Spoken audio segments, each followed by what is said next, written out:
देखिए, ये भारत की जो सरकार है, उन्होंने जो आईपीसी, सीआरपीसी और इंडियन एविडेंस एक्ट था, उसमें समाज के बदलाव को देखते हुए इसमें कई बदलाव करे गए थे और आज इसका पूरे भारतवर्ष में क्रियान्वयन हुआ है।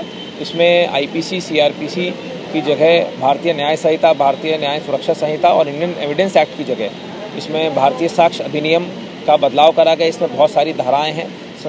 बदलते समाज के हिसाब से, जैसे लिव इन रिलेशनशिप या रेप या फिर साक्ष्यों का जो अध्ययन होगा अब टेक्निकल रूप से होगा और ऑनलाइन जितने भी साक्ष्य उनको कलेक्ट करके क्लाउड पर अपलोड करा जाएगा।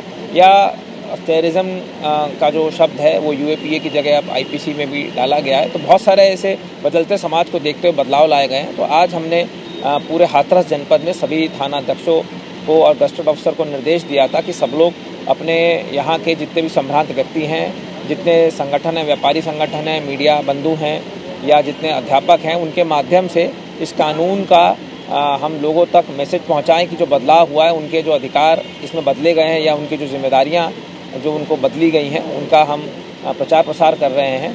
और आज आप लोग के माध्यम से मैं पब्लिक से यही अपील करना चाहूँगा कि जो भी बदलाव हुआ है कानून में, उसको आप अपने हिसाब से समझें, पढ़ें और कोई भी इसमें दिक्कत आती है तो आप अधिवक्ताओं से और पुलिस जो कर्मचारी और अधिकारी हैं उनसे पूछ सकते हैं। देखिए, भारतीय न्याय संहिता है, जो पुराना आईपीसी था वो 1860 का था और वो ब्रिटिश पीरियड के समय इन्फोर्स हुआ था। अब समय, सोसाइटी बहुत बदलाव हो गया है, चीज़ों में टेक्नोलॉजी में बदलाव हो गया है, कहीं ना कहीं सोसाइटी प्रोग्रेस कर रही है। तो उसको देखते हुए बहुत सारा विचार विमर्श करके ये ऊपर से गवर्नमेंट ऑफ इंडिया की तरफ से ये लागू करा गया है।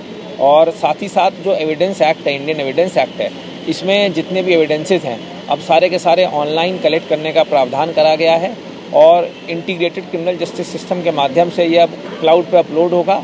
अब जुडिशियल ऑफिसर्स के पास भी जब जाएगी ये साक्ष्य तो ये ऑनलाइन फॉर्मेट में जाएंगे और क्लाउड के माध्यम से वो एक्सेस करेंगे। कहीं ना कहीं अब जो जस्टिस है वो लोगों तक जल्दी पहुंचेगा और ये एक प्रोग्रेसिव सोच है और हम सब पुलिस अधिकारी आप लोग के माध्यम से इसको और सुचारू रूप से लागू करेंगे। हाँ, बिल्कुल, बहुत सारी ऐसी चीज़ें थी जैसे टेररिज्म हो गया, मॉब लिंचिंग हो गया, लिव इन रिलेशनशिप हो गई या एक्सीडेंट्स हो गए। बहुत सारी चीज़ों में समाज के बदलते परिवेश में इसमें आईपीसी में चेंजेस करे गए हैं और उनको अब आगे लागू करा जाएगा। अभी तक फ़िलहाल जनपद में पहली एफआईआर नहीं हुई है आज की, तो जैसे पहली एफआईआर होगी इन बदलती धाराओं में आप लोगों को सूचित करा जाएगा।